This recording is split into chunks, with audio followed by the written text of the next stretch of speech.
E aí você vai conversar com essa galera, e a mesma galera que diz que o traficante é um coitado, e que o Bolsonaro é um golpista, e que o traficante tem que ficar uns dias ali até a audiência de custódia sair, enquanto o Bolsonaro tem que ficar 27 anos na cadeia, essas pessoas se dizem democratas, se dizem defensores do Estado Democrático de Direito. Sim. E eles criam o tal do precedente que você falou. Quando você oprime o cara que eu não gosto, tá de boa. Tá de boa. Tá de boa, né? Você prendeu o cara que eu não gosto, beleza. Aí você comemora, faz videozinho pra internet, fala que ele tem que, mesmo com problema de saúde, ele tem que ficar em regime fechado, porque daí é conveniente. Só como tá a saúde do Bolsonaro?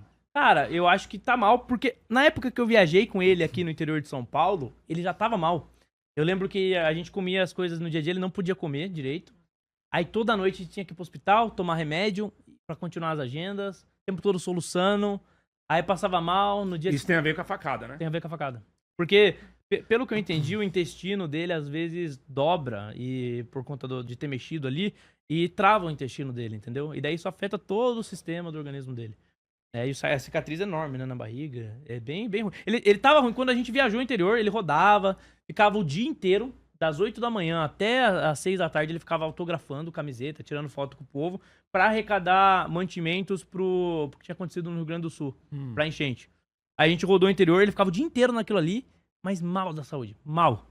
Então imagina agora que ele tá enfurnado dentro de casa com o estresse lá em cima, deve tá pior ainda, cara. E pelo que eu tava vendo, inclusive essas crises que ele tem, parece bobagem, mas não é. Ele pode ficar sufocado com esse problema, né? E daí o procedimento tem que ser muito rápido pra impedir que ele venha a falecer com isso. Eu tô com um trechinho de um dos trechos da audiência de custódia do Bolsonaro. Tá. Eu vou ler esse trechinho. A audiência de custódia de ontem? Tá. Pela juíza auxiliar foi dito, indagado acerca do equipamento de monitoramento eletrônico, o depoente respondeu que teve uma certa paranoia de sexta a sábado em razão de medicamentos que tem tomado receitados por médicos diferentes e que interagiram de forma inadequada. Pregabalina e sertralina, e que tem o sono picado e não dorme direito, resolvendo então com um ferro de soldar mexer na tornozeleira, pois tem curso de operação desse tipo de equipamento. Afirmou o depoente que por volta da meia-noite mexeu na tornozeleira. Depois, caindo na razão e cessando o uso da solda, ocasião em que comunicou os agentes de sua custódia. O depoente afirmou que estava com alucinações de que tinha alguma escuta na tornozeleira, tentando então abrir a tampa. Ou seja, ele próprio comunicou os agentes de custódia que ele mexeu na tornozeleira, e ele próprio alega que ele possivelmente estava tendo alucinações e paranoia com relação a uma escuta. E tem a ver com Inclusive, remédio. isso pode ser causado pelo medicamento. Inclusive comprovado. a questão da Não, e ele da avisou, escuta. você quer fugir, você avisa a polícia. Hã? Não faz o menor sentido. Você faz o menor comunica o sentido. agente de custódia aqui, ó, galera, eu tô fugindo aqui, tá? Eu tô fugindo, não repara Não, e aí você, meu, cara, todo mundo que tenta violar uma tornozeleira viola a pulseira. A pulseira. Não o equipamento. Não faz sentido nenhum. Não faz sentido nenhum. Não faz sentido nenhum. E é pior, o Collor, Fernando Collor, quando ele tava usando tornozeleira também, ele ficou desligado, se eu não me engano, por dias. 36 horas. sem 36 tornozeleira. horas com a tornozeleira eletrônica desligada do Fernando Collor. E ele continuou no regime domiciliar, na prisão Por domiciliar. questões de saúde. Por questão de saúde. O Bolsonaro não. Por quê? Por que os dois pesos e duas medidas? Porque o Bolsonaro é odiado pelo Alexandre de Moraes. Vamos ser claro aqui? Alexandre de Moraes tem uma briga pessoal com o Bolsonaro. É isso. Só que não deveria, numa democracia, poder um ministro que tem problemas pessoais, que é a suposta vítima de todo um processo, ser o juiz desse processo e ser o cara que vai perseguir. É por isso que, inclusive, a gente defende que o Alexandre de Moraes não deveria participar do julgamento do Bolsonaro. Porque ele é suposta vítima. Se um cara se você tem um problema com algum cara e você vai julgar ele, obviamente você vai desfavorecer essa pessoa. Então, é complicado, cara. É complicado o Brasil, é triste. E quando você viaja, eu até voltei pensando nisso dos Estados Unidos. Falei, cara, todo brasileiro, até o que critica os Estados Unidos, deveria fazer uma viagem na vida para os Estados Unidos. Eu garanto que quem viaja para lá vai ter uma visão correta do que é o Brasil. Porque o que se vende aqui é que nós somos um país de primeiro mundo. O ufanismo utópico que o brasileiro desfruta da imprensa, etc., da mídia, das novelas, etc., que o Brasil é um país muito bom. Até você ver um país bom de verdade. E você, por falar isso, vai ser acusado de ter síndrome de vira-lata.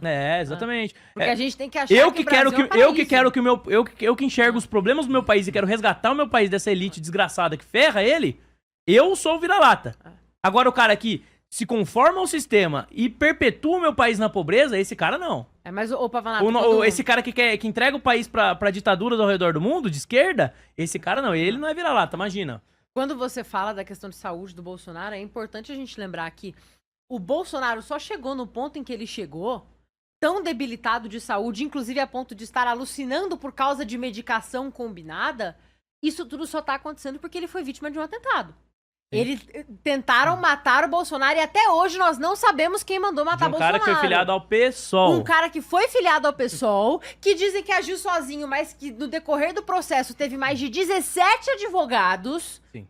Esse cara, que dizem que agiu sozinho, tentou matar o Bolsonaro no meio de uma eleição. E em nenhum momento essa ação dele foi chamada de ataque violento ao Estado Democrático de Direito ou à democracia. Ele tentou matar um candidato à presidência. Me desculpa, se você acredita piamente que o Adélio agiu sozinho, você tem algum defeitinho. No meio de uma eleição disputada, em que o Bolsonaro ia bem nas pesquisas eleitorais, ele toma uma facada, um cara que não tinha condições financeiras, que claramente tinha problemas mentais, aí ele tinha hotel pago, ele tinha computadores, ele teve advogados em prontidão. No mesmo dia em que ele comete o atentado, tem entradas registradas dele em Brasília. E daí você me diz que tudo isso... Se ele tivesse escapado, ele não ia ser pego nunca, porque não o registro ia estar Ele lá. tinha um álibi.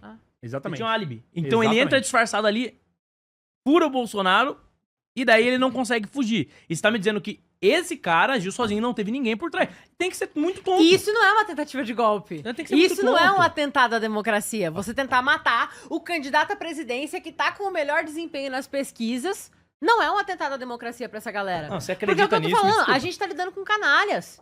Eles sabem disso tudo. Eles sabem que um homem acusado por golpe de Estado eles dizem não que pode ficar 27 o anos na Bolsonaro cadeia. levou uma facada fake. Até hoje, com laudo médico, a galera que chama a gente de negacionista questiona todo o histórico médico do Bolsonaro. Vereador aqui de São Paulo, de esquerda, já ensinou publicamente, em debates nossos na Câmara, que a facada do Bolsonaro é fake.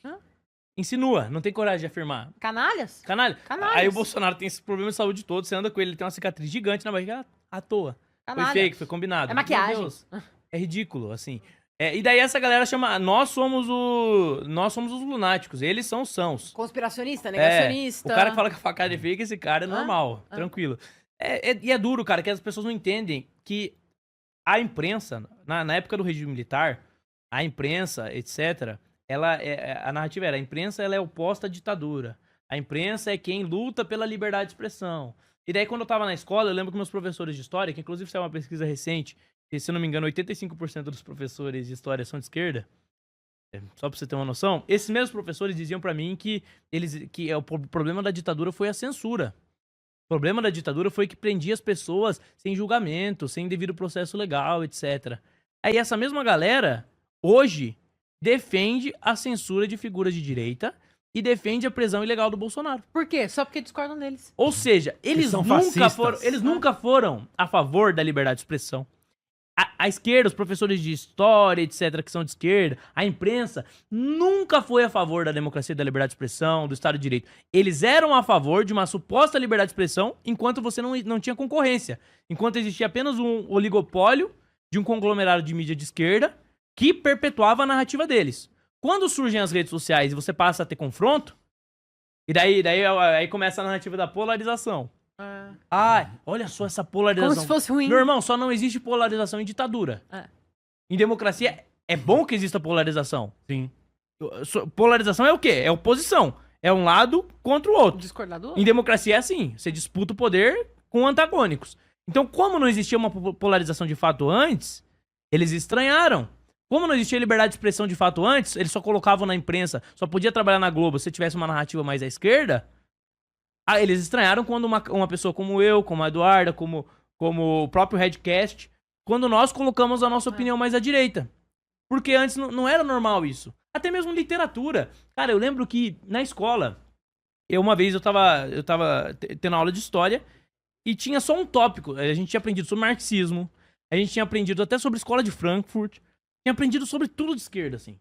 E daí chegou um tópico que era chamado de neoliberalismo. Aí eu lembro que no meu livro era desse tamanho, assim, a quantidade de texto, falando sobre neoliberalismo. E basicamente o neoliberalismo era pra eles a redução do tamanho do Estado, e daí eles falavam alguma coisa assim, o incentivo à privatização e à terceirização.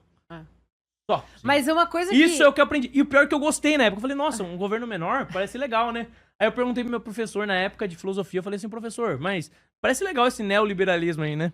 Aí ele falou, não, mas isso é ruim, né? Porque empobrece a sociedade e tal. Eu falei, tá bom. Não tinha ainda conhecimento na época.